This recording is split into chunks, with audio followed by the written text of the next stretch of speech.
हमारी संस्कृति, हमारे संस्कार सदा रहें हमारे साथ। सब्सक्राइब करें तिलक। हर हर महादेव। आप सभी का हमारे कार्यक्रम दर्शन में हार्दिक अभिनंदन। आज हम आपको अपने इस कार्यक्रम के माध्यम से एक ऐतिहासिक स्थल के दर्शन करवाने जा रहे हैं। खजुराहो मध्य प्रदेश राज्य के छतरपुर जिले में स्थित एक ऐतिहासिक शहर है। खजुराहो शब्द की उत्पत्ति खजूर शब्द से हुई है। माना जाता है कि खजुराहो के राजा चंद्रवर्मन ने इस नगर के चारों तरफ खजूर के पेड़ लगवाए थे और तभी से इसका नाम खजुराहो पड़ गया। इतिहासकारों के अनुसार खजुराहो को पहले खजूरपुरा और खजूर वाहिका के नाम से भी जाना जाता था। इसे चंदेल वंश के शासकों की सांस्कृतिक राजधानी कहा जाता है। 1986 में खजुराहो को यूनेस्को की विश्व विरासत स्थलों की सूची में शामिल किया गया है। इसे मंदिरों की नगरी और मूर्ति शिल्प कला की नगरी भी कहा जाता है। भविष्य के लिए यहाँ एक हीरा संग्रहालय प्रस्तावित है। 1975 से यहाँ प्रत्येक वर्ष भारत का सबसे बड़ा शास्त्रीय नृत्य समारोह भी आयोजित किया जाता है। लेकिन खजुराहो शहर अपने मंदिर और मंदिर के भवनों पर बनी हुई काम शास्त्र से संबंधित प्रतिमाओं के लिए ही विश्व में प्रसिद्ध है। ये शहर अपने जिन मंदिरों के लिए विश्व प्रसिद्ध है, उनका निर्माण 9वीं से 11वीं शताब्दी के मध्य चंदेल साम्राज्य के काल में हुआ है।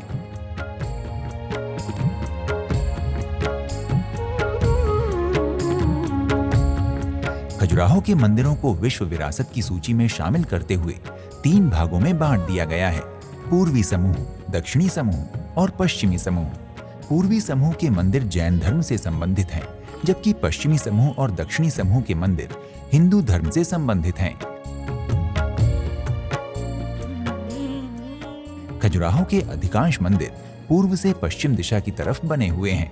आज हमारे कार्यक्रम दर्शन के माध्यम से हम आपको खजुराहो के पश्चिमी समूह के प्रमुख मंदिरों के दर्शन करवाएंगे।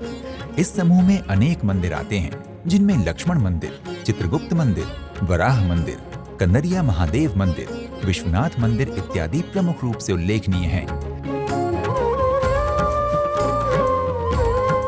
खजुराहो के पश्चिमी मंदिर समूह में सबसे विशाल मंदिर कंदरिया महादेव का है, जिसे 1986 में यूनेस्को द्वारा विश्व विरासत सूची में शामिल किया गया है। इसका निर्माण महान चंदेल राजा विद्याधर ने करवाया था।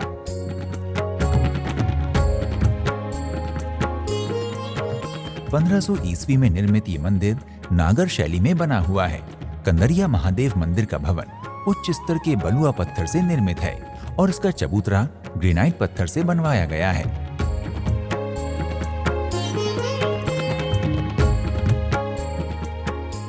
चबूतरे से कंदरिया महादेव मंदिर की ऊंचाई लगभग 30.5 मीटर है और इसकी लंबाई भी तकरीबन इतनी ही है, जबकि इसकी चौड़ाई 20 मीटर है। मंच सहित मंदिर की ऊंचाई 35.5 मीटर है।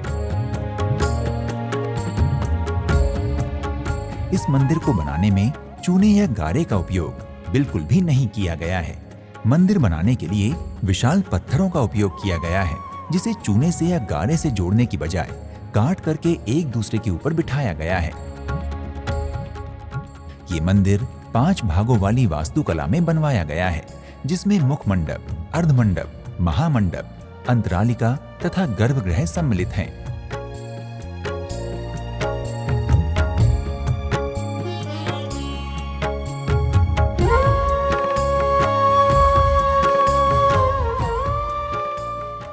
इसी समूह में स्थित लक्ष्मण मंदिर का निर्माण राजा लक्ष्मण वर्मन ने करवाया था। ये मंदिर भगवान विष्णु के बैकुंठ रूप को समर्पित है। इसका निर्माण चंदेल शासक यशोवर्मन के द्वारा करवाया गया था।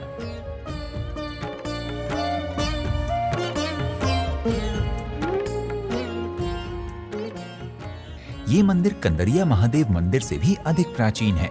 लक्ष्मण मंदिर भी पंचायतन शैली में एक चबूतरे के ऊपर बनाया गया है। मंदिर का मुख्य शिखर अनेक लघु शिखरों के समूह से युक्त है।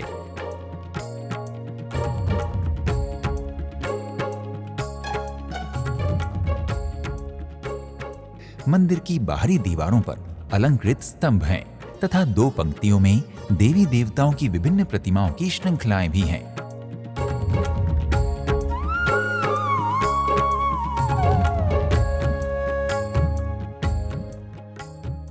गर्भगृह के प्रवेश द्वार को भगवान विष्णु के अवतारों की छवियों से सजाया गया है। गर्भगृह में चतुर्भुजी विष्णु के बैकुंठ रूप के दर्शन होते हैं, जिसमें उनके 3 मुख दर्शाए गए हैं।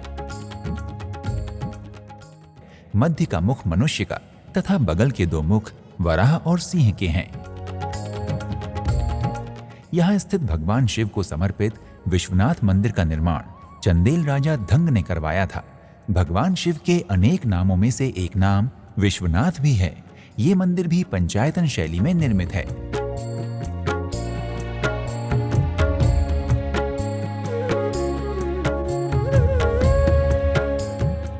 पंचायतन शैली में एक चबूतरे के मध्य में मुख्य मंदिर होता है तथा चारों कोनों पर 4 अन्य छोटे मंदिर होते हैं, लेकिन विश्वनाथ मंदिर में अब केवल 2 छोटे मंदिर ही शेष रह गए हैं।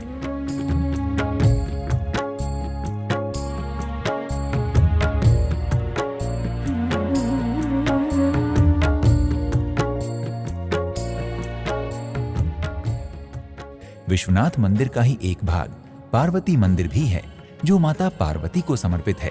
इसी मंदिर के परिसर में नंदी मंडप भी बना हुआ है, जिसकी छत पिरामिड नुमा बनाई गई है। इस मंडप में विश्वनाथ मंदिर की ओर मुख किए हुए शिव के वाहन नंदी जी की विशाल प्रतिमा स्थापित है।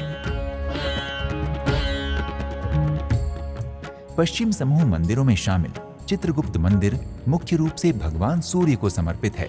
हालांकि मंदिर में चित्रगुप्त की भी प्रतिमा है। इस मंदिर का निर्माण राजा गणदेव ने 1000 से 1025 ईस्वी के मध्य में करवाया था।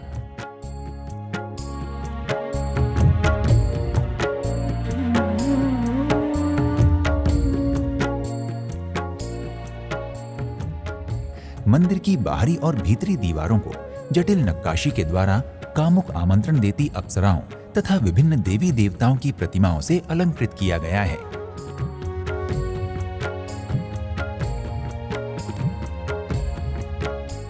मंदिर के गर्भगृह में सूर्य देव की एक विशाल मूर्ति है, जिसकी ऊंचाई लगभग 2.5 मीटर है, जिसमें सूर्य नारायण को उनके सप्त रथ के ऊपर खड़ा हुआ दर्शाया गया है। मंदिर की दक्षिण दिशा में 11 मुखी भगवान विष्णु की प्रतिमा बहुत प्रसिद्ध है। राक्षस राज हिरण्याक्ष जब पूरी पृथ्वी को पाताल में ले गया था, तब भगवान विष्णु ने पृथ्वी को मुक्त करवाने के लिए वराह का अवतार लिया था। भगवान विष्णु के इसी अवतार को समर्पित है खजुराहो का वराह मंदिर। ये मंदिर भी पंचायतन शैली में एक भव्य ऊंचे चबूतरे पर निर्मित है। इस मंदिर की छत पिरामिड नुमा 14 स्तंभों पर टिकी है। वराह मंदिर में भगवान विष्णु के अवतार वराह की प्रतिमा एकाश्म पत्थर अर्थात एक ही पत्थर से निर्मित की गई है। विष्णु अवतार वराह की भव्य प्रतिमा के शरीर पर विभिन्न हिंदू देवी देवताओं को इतनी जटिल नक्काशी से उकेरा गया है कि देखने वाला अपने दांतों तले उंगलियां दबा ले।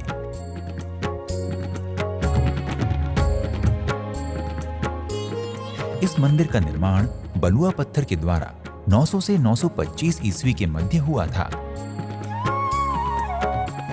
चंदेल शासकों द्वारा बनवाए गए इन मंदिरों में से अब किसी भी मंदिर में भगवान की आरती या पूजा नहीं होती, क्योंकि सभी मंदिरों के विग्रह खंडित हो चुके हैं।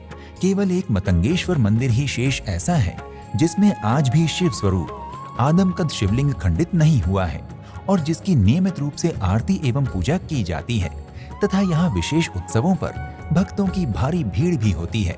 अगर आप खजुराहो पर्यटन के लिए आते हैं तो खजुराहो में आपको आपके बजट के अनुसार ठहरने के लिए होटल, धर्मशालाएं इत्यादि सुगमता से उपलब्ध हो जाएंगी। क्योंकि यहाँ देशी और विदेशी दोनों ही पर्यटक आते हैं, इसलिए यहाँ बजट होटल के अलावा महंगे से महंगे होटल्स भी आपको मिल जाएंगे। खजुराहो आने के लिए आपके पास रेल मार्ग, सड़क मार्ग तथा हवाई मार्ग तीनों ही विकल्प मौजूद हैं। खजुराहो हवाई अड्डा देश के सभी प्रमुख हवाई अड्डों से जुड़ा हुआ है। इसके साथ ही रेल मार्ग द्वारा भी खजुराहो पहुंचना आसान है, क्योंकि खजुराहो के लिए देश के सभी प्रमुख शहरों से साधारण तथा स्पेशल ट्रेनें संचालित की जाती हैं। इसके अतिरिक्त आप सड़क मार्ग द्वारा बस या निजी वाहन की सहायता से भी खजुराहो पहुंच सकते हैं। भक्तों, अगर आपको आज का हमारा ये कार्यक्रम अच्छा लगा तो ऐसे ही और भी ऐतिहासिक एवं धार्मिक स्थलों की यात्रा के लिए हमारे साथ बने रहिए। शीघ्र ही आपसे एक और पवित्र स्थल की यात्रा पर फिर से भेंट होगी। प्रणाम। इति शुभम।